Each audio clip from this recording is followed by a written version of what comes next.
ಎಲ್ಲರಿಗೂ ನಮಸ್ತೆ, ನಾನು ನಿಮ್ಮ ಪ್ರವೀಣ್ ಆಚಾರ್ ಮಾತಾಡ್ತಿರೋದು. ಇವತ್ತಿನ ವಿಡಿಯೋದಲ್ಲಿ ನೀವು ಆನ್ಲೈನಲ್ಲಿ ಅಪ್ಲಿಕೇಶನ್ ಆಗ್ತಿತ್ತು ಅಂತಂದರೆ ನಿಮ್ಮ ಮೊಬೈಲಲ್ಲಿರುವ ಫೋಟೋ ಸಪೋರ್ಟ್ ಆಗೋದಿಲ್ಲ. ಸೊ ಫಾರ್ ಎಕ್ಸಾಂಪಲ್ MBಲಿರೋದನ್ನ KBಗೆ ಕನ್ವರ್ಟ್ ಮಾಡಬೇಕಾಗುತ್ತೆ. ಆ ಟೈಮಲ್ಲಿ ಆಗುವಂಥ ಕೆಲವೊಂದಷ್ಟು ಅಡಚಣೆಗಳನ್ನು ಈ ವಿಡಿಯೋದಲ್ಲಿ ನಿಮಗೆ ನಿವಾರಿಸೋದಕ್ಕೆ ಬಂದಿದ್ದೀನಿ. ಏನಪ್ಪ ಅಂತಂದರೆ, ನೀವು ಅಪ್ಲಿಕೇಶನ್ ತುಂಬುವ ಸಮಯದಲ್ಲಿ ಕೆಲವೊಂದಷ್ಟು ಕೆಪಾಸಿಟಿ ಫೋಟೋಗಳನ್ನು ಅದು ಅಕ್ಸೆಪ್ಟ್ ಮಾಡೋದಿಲ್ಲ. ಹೆಂಗಪ್ಪ ಅಂತಂದರೆ, ಅದು ಕೇವಲ 200 KB ಅಥವಾ 150 KB 50 KB ಒಂದು ಕೆಪಾಸಿಟಿ ಇರುವಂತಹ ಒಂದು ಡಾಕ್ಯುಮೆಂಟ್ಸ್ ಅಥವಾ ಫೋಟೋವನ್ನು ಅಪ್ಲೋಡ್ ಮಾಡಿ ಅಂತ ಹೇಳುತ್ತೆ. ಆವಾಗ ನಿಮ್ಮ ಮೊಬೈಲಲ್ಲಿ MB ಇರುತ್ತೆ, ಅದನ್ನು KBಗೆ ಕನ್ವರ್ಟ್ ಮಾಡೋಕ್ಕಾಗೋದಿಲ್ಲ, ತುಂಬ ರಿಸ್ಕ್ ಆಗುತ್ತೆ. ಕೆಲವೊಂದು ಸತಿ ಫೋಟೋ ಬ್ಲರ್ ಆಗುತ್ತೆ, ಕ್ಲಾರಿಟಿ ಕಾಣಲ್ಲ. ಸೊ ಈ ರೀತಿಯಾದ ಸಮಸ್ಯೆಗಳನ್ನು ಎದುರಿಸ್ತೀವಿ.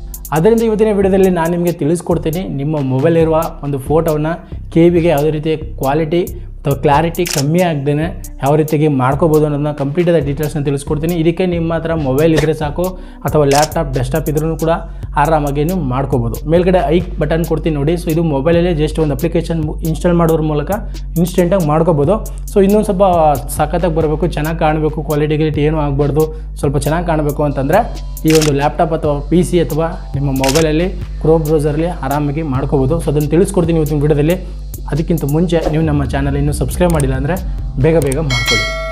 ನಿಮ್ಮ ಮೊಬೈಲ್ ಅಥವಾ ಲ್ಯಾಪ್ಟಾಪಲ್ಲಿ ಕ್ರೋಮ್ ಬ್ರೌಸರ್ನ ಓಪನ್ ಮಾಡ್ಕೊಳ್ಳಿ. ಸೊ ಗೂಗಲಲ್ಲಿ ಬಂದು ನೀವು ಈಗ ಫಾರ್ ಎಕ್ಸಾಂಪಲ್ ಈಗ ಒಂದು 200 KB ಕೆಪಾಸಿಟಿ ಇರೋ ಫೋಟೋಗಳನ್ನು ನೀವು ರೆಡಿ ಮಾಡ್ಕೋಬೇಕು ಅಂತಂದರೆ, ಸೊ ಗೂಗಲ್ ಸರ್ಚಲ್ಲಿ ಏನು ಬಂದು 200 KB ಅಂತ ಹೊಡೀರಿ.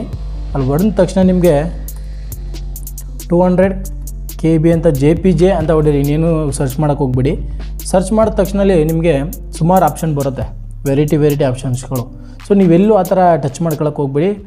ಫಸ್ಟ್ ಒನ್ ಐತೆ ನೋಡಿ, 11 ಜೂನ್ ಅಂತ. ಸೊ ಅದ್ರ ಮೇಲೆ ನೀವು ಕ್ಲಿಕ್ ಮಾಡ್ಕೊಳ್ಳಿ. ಇದು ಬೆಸ್ಟ್ ಆದಂಥ ಒಂದು ವೆಬ್ಸೈಟ್, ಓಕೆನಾ. ನಾನು ಪರ್ಸ್ನಲಾಗಿ ಯೂಸ್ ಮಾಡೋದ ಪ್ರಕಾರ ಸೊ ಇದನ್ನು ನಾನು ನಿಮಗೆ ಸಜೆಸ್ಟ್ ಮಾಡ್ತೀನಿ.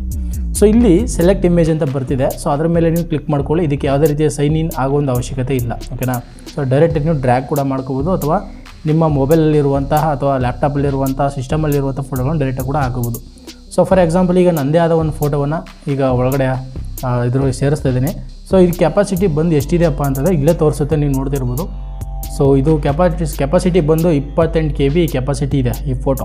ಸೊ ಈಗ ಅದನ್ನ ನಾವು ಇನ್ನೂ ಕಂಪ್ರೇಸ್ ಮಾಡ್ಬೋದು. ಹೆಂಗಪ್ಪ ಅದನ್ನ 11 KBಗೆನೂ ಕನ್ವರ್ಟ್ ಮಾಡ್ಕೋಬೋದು. ಇಲ್ಲಿ ಕೆಳಗಡೆ ನೀವು ನೋಡ್ತಿರ್ಬೋದು ಡೌನ್ಲೋಡ್ಸ್ ಇರಲಿ. ಸೊ ಡೈರೆಕ್ಟ್ ಡೌನ್ಲೋಡ್ ಕ್ಲಿಕ್ ಮಾಡ್ತು ಅಂದರೆ ನಿಮಗೆ 11.74 KBಗೆ ಇದು ಕನ್ವರ್ಟ್ ಆಗಿಬಿಡುತ್ತೆ, ಓಕೆನಾ. ಸೊ ನೋಡಿ ಡೌನ್ಲೋಡ್ ಮಾಡ್ತೀನಿ. ಇವಾಗ ಜಸ್ಟ್ ಕೊಟ್ಟೆ, ಡೌನ್ಲೋಡ್ ಆಯಿತು. ಇಲ್ಲಿ ತೋರಿಸ್ತಿರ್ಬೋದು 11.7 KB ಇದೆ, ಓಕೆನಾ. 11.7 KB ಅಂತಿದೆ ಇಲ್ಲಿ ಕಾಣಿಸ್ತಿರ್ಬೋದು ಸೈಜು ನಿಮಗೆ, ಓಕೆನಾ. ಸೊ ಈ ರೀತಿಯಾಗಿ ನೀವು ಆರಾಮಾಗಿ ನಿಮ್ಮ ಲ್ಯಾಪ್ಟಾಪ್ ಅಥವಾ ಸಿಸ್ಟಮಲ್ಲಿ ಮಾಡ್ಕೋಬೋದು. ಸೊ ಅದೇ ರೀತಿಯಾಗಿ ಇನ್ನೂ ಬೇರೆ ವೆಬ್ಸೈಟ್ಗಳಿದೆ. ಸೊ ಅವೆಲ್ಲ ಸ್ವಲ್ಪ ನಿಮಗೆ ಅಡ್ವರ್ಟೈಸ್ಮೆಂಟ್ಗಳೆಲ್ಲ ಜಾಸ್ತಿ ಬರುತ್ತೆ ನಾನು ನೋಡಿದ ಮಟ್ಟಿಗೆ. ಸೊ ಇದನ್ನು ಕೂಡ ನಾನು ನಿಮಗೆ ಸಜೆಸ್ಟ್ ಮಾಡ್ತೀನಿ. ಬೆಸ್ಟ್ ಅಂದರೆ 11 ಜೂನ್ ಇದೆಯಲ್ಲ, ಸೊ ಅದನ್ನು ನೀವು ಆರಾಮ್ಸೆ ನೀವು ಯೂಸ್ ಮಾಡ್ಕೋಬೋದು. ಸೊ ನಾನು ಹೇಳಿದ ಪ್ರಕಾರ ಈ ಒಂದು ಪ್ರೊಸೆಸ್ಲಿ ನೀವು ಆರಾಮಾಗಿ KB ಕನ್ವರ್ಟ್ ಮಾಡಿಕೊಂಡು ಯೂಸ್ ಮಾಡ್ಕೋಬೋದು. ನೀವು ಇನ್ನೊಂದು ಥರನೂ ಕೂಡ ನಿಮ್ಮ ಫೋಟೋಗಳನ್ನು KBಗೆ ಕನ್ವರ್ಟ್ ಮಾಡ್ಕೋಬೋದು. ಸೊ ಹೆಂಗಪ್ಪ ಅಂತಂದರೆ, ನಿಮ್ಮ ಫೋಟೋ ಇದೆಯಲ್ಲ ಸಿಸ್ಟಮಲ್ಲಿ, ಸೊ ಅಲ್ಲಿಗೋಗಿ ರೈಟ್ ಕ್ಲಿಕ್ ಮಾಡ್ತು ಅಂತಂದರೆ ಅಲ್ಲಿ ಓಪನ್ ವಿತ್ ಅಂತಿದೆ ನೋಡಿ. ಸೊ ಇದ್ರ ಮೇಲೆ ಕ್ಲಿಕ್ ಮಾಡ್ಕೊಳ್ಳಿ. ಸೊ ಅಲ್ಲಿ ಮೈಕ್ರೋಸಾಫ್ಟ್ ಆಫೀಸ್ ಅಂತಿದೆಯಲ್ಲ, ಸೊ ಅದನ್ನು ನೋಡ್ಕೊಳ್ಳಿ, ಓಕೆನಾ. ಸೊ ಅದಾದಮೇಲೆ ನೀವು ಎಡಿಟ್ ಪಿಕ್ಚರ್ ಮೇಲೆ ಬರಬೇಕಾಗತ್ತೆ.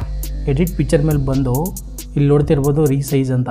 ಈ ರೀಸೈಜ್ ಮೇಲೆ ನೀವು ಕ್ಲಿಕ್ ಮಾಡ್ತು ಅಂತಂದರೆ ಸೊ ನಿಮಗೆ ಏನು ಒಂದು ಯಾವ ಸೈಜಲ್ಲಿ ಬೇಕು ಅನ್ನೋದನ್ನ ಇಲ್ಲಿ ಕಾಣಿಸ್ತಿದೆಯಲ್ಲ, ಇಲ್ಲಿ ಕಸ್ಟಮೈಸ್ ಮಾಡ್ಕೋಬೋದು ಆರಾಮಾಗಿ.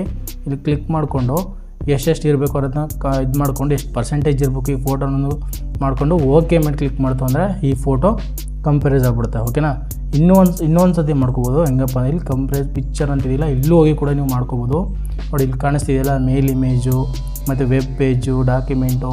ಸೊ ಇಲ್ಲೆಲ್ಲ ಬಂದು ನೀವು ಆರಾಮಾಗಿ ಫೋಟೋ ಎಷ್ಟು ಇಲ್ಲಿ ನೋಡಿ ಒರಿಜಿನಲ್ ಎಷ್ಟಿದೆ, ಇದು ಮಾಡಿದಾಗ ಎಷ್ಟಾಗುತ್ತೆ ಅಂತ ತೋರಿಸ್ತೈತೆ. ಸೊ ಇದನ್ನೆಲ್ಲ ನೀವು ತಲೆ ಕೆಡಿಸ್ಕೊಬೇಡಿ. ನೀವು ಫೋಕಸ್ ಮಾಡಬೇಕಿರೋದೇನೋ ನಿಮ್ಮ ಫೋಟೋ ಕಮ್ಮಿ ಆಗಬೇಕು. ಸೊ ಅದನ್ನು ಫೋಕಸ್ ಮಾಡಬೇಕು ನೀವು ಹೊರತು ಬೇರೆ ಅದನ್ನು ನೋಡ್ಕೊಳಕ್ಕೆ ಹೋಗ್ಬಿಡಿ. ನೋಡಿ ಇಮೇಲ್ ಇಮೇಜ್ ಅಂತಿದೆಯಲ್ಲ, ಅದನ್ನು ಕ್ಲಿಕ್ ಮಾಡಿದ್ರೆ ನನ್ನ ಒರಿಜಿನಲ್ ಫೋಟೋ 28.8 KB ಇದೆ, ಆಯಿತಾ. ಇದು ಕಮ್ಮಿ ಮಾಡಿದ್ರೆ 5.23 ಬರ್ತಿದೆ. ಸೊ ಹಂಗೆ ಒಂದಷ್ಟು ವೆರೈಟಿ ಇರುತ್ತೆ. ಒಂದು ಸ್ವಲ್ಪ ನೋಡಿಕೊಂಡು ಅದನ್ನ ಇದು ಮಾಡ್ಕೊಳ್ಳಿ, ಓಕೆನಾ. ಓಕೆ ಮಾಡಿದ ತಕ್ಷಣ ಇಲ್ಲಿ ನಿಮಗೆ ಆ ಫೋಟೋ ಹೋಗುತ್ತೆ, ಓಕೆನಾ. ಸೊ ಇಲ್ಲಿಗೆ ಬಂದು ನೀವು ಸೇವ್ ಮಾಡಬೇಕು. ಸೇವ್ ಮಾಡಿಲ್ಲ ಅಂದರೆ ಗೋಯಿತ. ಸೊ ಅದರಿಂದ ಇಲ್ಲಿ ಬಂದು ಜಸ್ಟ್ ಹಿಂಗೆ ಸೇವ್ ಕೊಟ್ಟರೆ ನೋಡಿ ಸೇವ್ ಆಯಿತು. ಈಗ ನಿಮ್ಗೆ ಡೌಟ್ ಬಂದಿರ್ಬೋದು, ಬನ್ನಿ ಆ ಫೋಟೋ ಹೋಗೋಣ. ಇವಾಗ ಕಾಣಿಸ್ತಿದೆಯಾ ಇಲ್ಲಿ.